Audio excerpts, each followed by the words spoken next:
Let's talk about the Saturn return. And one of the reasons this is on my mind today is because I was on a podcast this morning. Teresa Reed, the tarot lady, I was on she's got an astrology podcast and a tarot podcast. And sorry, the cat standing on my notes. We were talking about the Saturn return.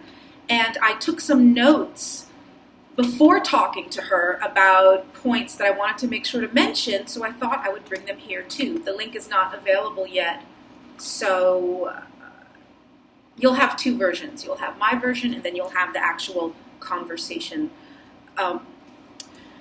Before we get started, this is my book. This is why I'm on her show. Went on her show to promote The Little Book of Saturn, which is my first book. Hopefully not the last, but the first. From Wiser, famous, I hope you can see that, famous, to me anyway, famous to many, occult, spiritual book publisher. You know, when people ask me, who is Wiser, they want to get a sense of it, and I tell them that if they have any astrology or tarot book on their shelf, any book about magic, or know anyone who does, there's bound to be a Wiser book with the little onk. So that's me. And you can get it on Amazon. You can get it, you can order it from your local bookstore. You can get it at Barnes & Noble. You can get it anywhere. Amazon Kindle, actually, is very easy because it's one click, of course. Now, I want to show you two other things. I want to show you now, this book is published, I think it is a Wiser book. Well, it's Red Wheel. It's I think I'm getting this right, that Wiser is an imprint of Red Wheel. And I think this one is Hampton Roads. I just got this, The Little Book. I didn't realize until now that it was also a little book. The Little Book of Christian Mysticism. I did not write this. In fact, I haven't read it yet, but I love the Christian mystics.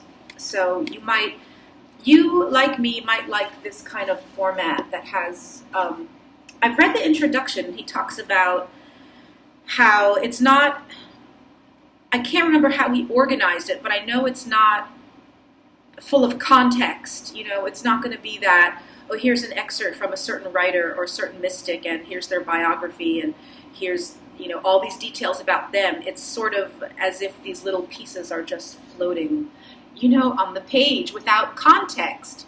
And I like that. Although I'm sorry, I don't remember exactly how the writer, Carl McColman, I don't remember how he organized it exactly.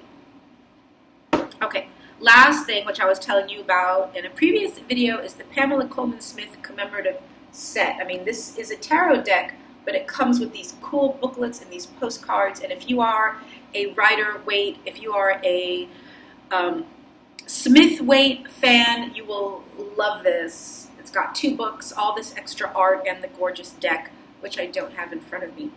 Okay, enough commercials, and it's just stuff that I love. These two new purchases, stuff that I love. Okay. So let's talk about the Saturn return. But first, what is Saturn? You might be watching this, you might be a beginner, you might be a tarot person, or you might have found this video by accident and you don't know anything at all about Saturn, and maybe you don't want to commit to buying my book or anyone else's book about Saturn. But so if someone were to ask me, like they did this morning, if someone were to ask me, talk a little bit about Saturn's role in the chart, these are my notes here. Saturn in the individual chart is going to show you what you need to learn in this lifetime. And there are keywords associated with Saturn, like there are with all the other planets. There's going to be these keywords, there's going to be these themes. So some Saturn themes are lessons, tests, being tested, Saturn being the taskmaster, the teacher, authority figure, parent, the one who is going to instruct us in those life lessons so that we can learn and grow up. Saturn is all about growing up, taking responsibility. And then we talked a little bit about the Saturn return. There are three. If you live long enough, you have three. There's the late 20s, there's the late 50s, and then the late 80s. Now, the Saturn return is a crossroads. I'm trying to read my handwriting here. It's a crossroads where you are called to examine your life and to think to yourself, am I making the right choice? Is this the most responsible path? Is this the mature thing to do? Am I being wise? All of these are Saturn questions, these questions of, really, am I doing the right thing? So the Saturn returns are critical times and crisis times of reckoning and decision making. Now, I gave her an example, a commonplace example of, someone in their late 20s who thinks they're in a dead-end job. They come to that painful realization that the job just doesn't fulfill them. It's not them. There's no integrity for them there. They can't even begin to live their purpose there. And what can happen is, and I wrote about this in the book, like they're either going to leave or they get fired. I definitely believe that the transits can take our unconscious desires and, puff them up, make them happen. So you may be feeling, you might be at your Saturn return in the late 20s and be feeling, oh my God, I hate this job, I hate this job, I hate this job, but I can't leave this job. And then all of a sudden you find out you've gotten laid off, and unconsciously there may have been some self-sabotage, going on. Now, the late 50s, another example of Saturn return. Late 50s Saturn return is a marriage that is dead. And Teresa, during the podcast, she chimed in and she said she knew lots of couples like this, that they're at this age, late 50s age, and they've just had it, and they're just done. Now, I realize this can happen at any age, but I have had many, many clients over the years where that's when, it's actually kind of before that second Saturn return, the years right before, maybe 54, 55, 56, when they're just done. So that's a type of Saturn return discovery. Another one at that age is just realizing your whole life has been a lie. Like you've gone through all these decades living someone else's purpose, or only doing the right thing, but ignoring everything that you are. See, that is a Saturn issue too, because Saturn always wants our integrity and our authenticity. So if we're not being true to ourselves, true to our hearts, we're not in Saturn either. See, it can't be duty and responsibility without a self at all. So the Saturn return is the opportunity to examine and then adjust the life path, find purpose.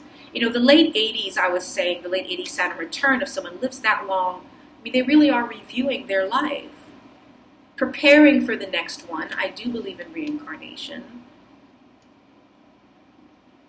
There should be a clear-eyed getting your affairs in order. Let's be realistic. Getting your affairs in order. You're gonna die soon, soonish. Maybe making amends. Deeper spiritual seeking, absolutely deeper spiritual seeking. What choice do you have? You're staring down the barrel of a gun, so to speak.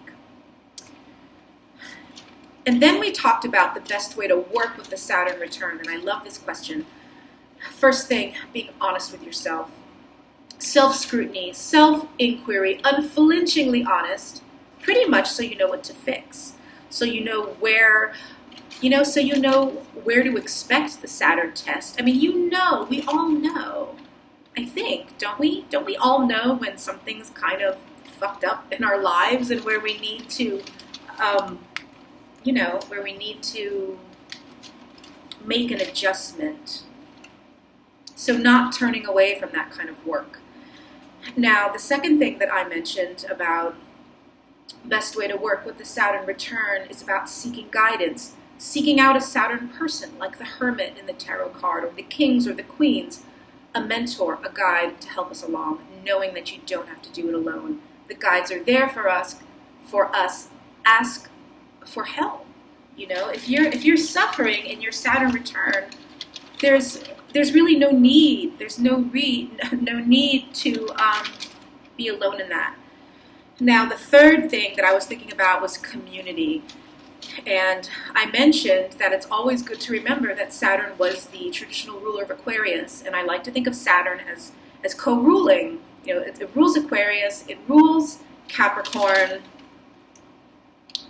So we don't just need the solitude and the interiority of Saturn in Capricorn or the Saturn return. We need the Saturn as ruler of Aquarius, which means friends, which means networks, which means community, other people. So having both, having the group Aquarius and having the solitude also that the Saturn return requires.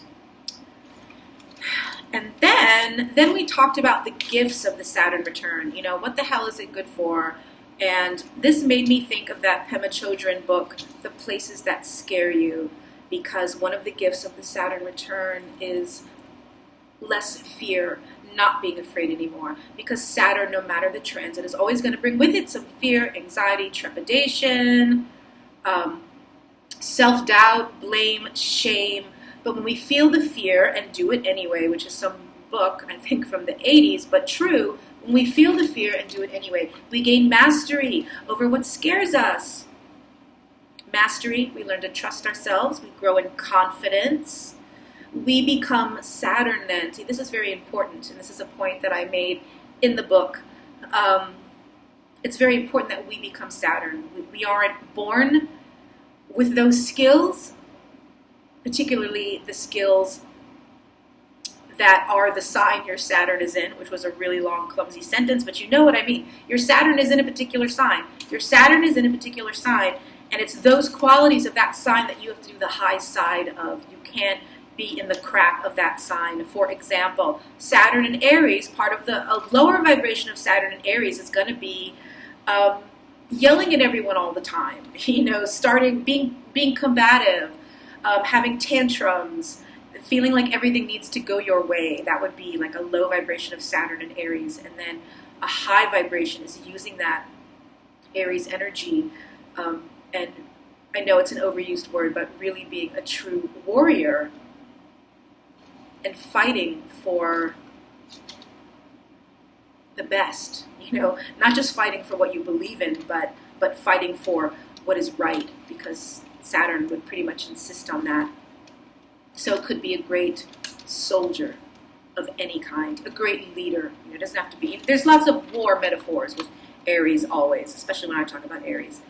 But leadership, Saturn and Aries. Saturn and Aries are born leaders, but they've got to be so in a way that has some self-control to it, some maturity to it, some integrity to it. It can't just be, you can't be a my way or the highway. That's the lower vibration of Saturn and Aries, as a my way or the highway leader, which is very different than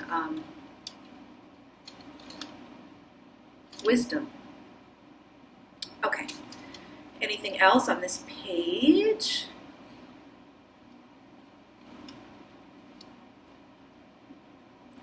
Saturn says go to those places. Again, that Pema Chodron book, which I don't have in front of me, but the places that scare you, Saturn wants you to go to those places so that fear will stop paralyzing you. Okay, so the last question when she and I were talking was about Saturn misconceptions. And I think this one misconception is that and I mentioned this already, that we are born being able to live our Saturn, be our Saturn, do our Saturn, to just embody it, and that's just not true. Saturn rules time. Saturn rules patience, wisdom, maturity.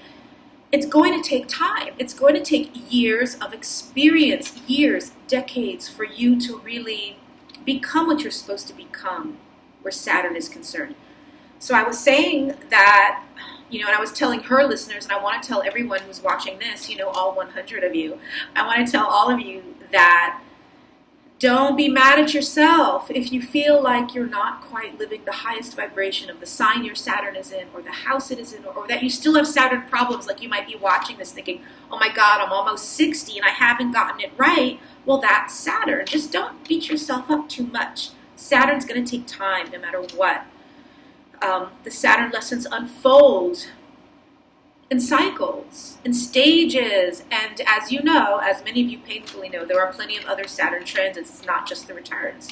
You know, we have Saturn squares and oppositions. There's and sextiles and trines too. Saturn's always up to something. Maybe it's a lucky year. You know, it's a lucky year when he's not doing much in our chart. But we keep getting these chances. We keep getting these chances to get it right, or of course, to get it wrong, but hopefully we get it right.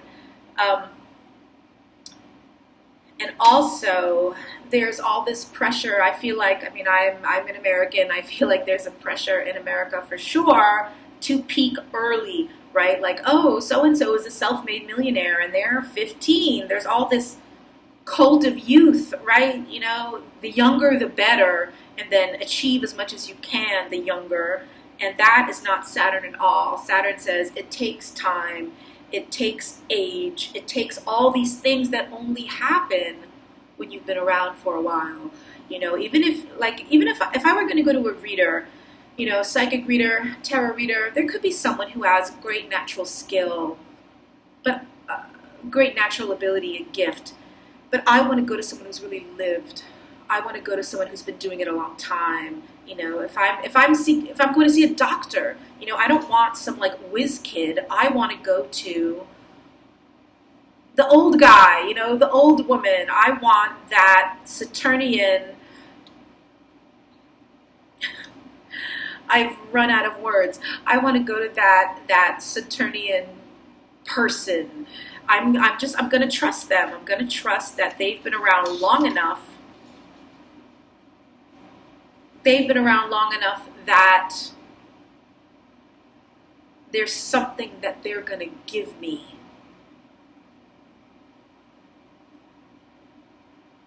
Which comes from years and years and years and years of experience of dealing with people or dealing with, you know, whatever the expertise is. Okay, guys. Those are my notes. Done with my notes. I hope you're liking the videos. I'm happy and excited to see, not old faces, but, you know, old names from before and new people too. And thank you also to fans of Kirsten's Third Eye Champagne, because I know some of you have found me through her. Again, because I'm just gonna, you know, that's what you have to do in this day and age. You have to plug your own shit, even when they, you know, they do their part. I've got to do my part too. So the Little Book of Saturn is my book. I recommend it from Wiser Books. And if you want to schedule a reading with me, if you want to talk to me about your Saturn return, about anything in your chart, about anything. But I like to do astrology and tarot together. That is my preference. We could do one or the other, but this is what I do. Videos, making these little videos here, this is a small part of what I do. I work with people. I'm not even teaching much these days. It's mostly readings. So I'll put the links below to my readings page, website, Patreon, which I didn't plug much today, the book, everything in the description box. And I think that's all. I was so into just giving over the material that I don't even know what Goldie's been up to, but there we go. That's what Goldie's been up to, right? Okay, you guys, thank you so much for watching. Please, you know, the usual, like, share, subscribe, notification bell, and let's talk. I'm scheduling for, I don't know if I have room left next week. It would really depend. It would really have to fit, but definitely September. I'm still taking appointments, and that's all.